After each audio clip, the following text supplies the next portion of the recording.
आरक्षणाच्या मुद्द्यावरनं छगन भुजबळ आणि मनोज जरांगे पाटील पुन्हा एकदा आमने-सामने आलेत। ओबीसींवर अन्याय झाल्यास आम्ही देखील लाखोंच्या संख्येने मुंबईमध्ये जमू असा इशारा छगन भुजबळांनी दिलाय। तर जरांगे पाटलांकडून देखील भुजबळांवर पलटवार करण्यात आलाय। पाहूयात।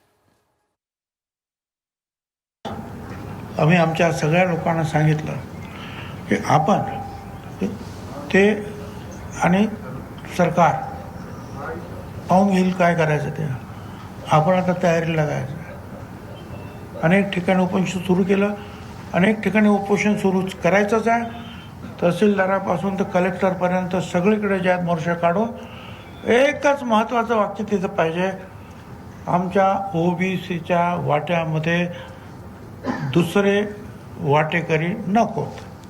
पण आम्ही ठरवलेलं आहे, आम्ही उपोषणं करणार, आम्ही जिल्ह्यातून मिरवणुका काढणार, तालुक्यातून, आणि आमच्यावर जर अन्याय झाला तर आम्ही सुद्धा लाखोच्या लोंढ्यानं ज्या मुंबईमध्ये आल्याशिवाय राहणार नाही, हे आज आम्ही इथे ठरवलेलं आहे।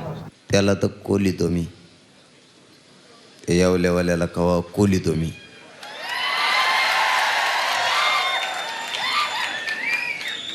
मराठा आणि कुणबी एक हे फायनल आहे आणि आम्ही त्याच्यावर राहणार आहे।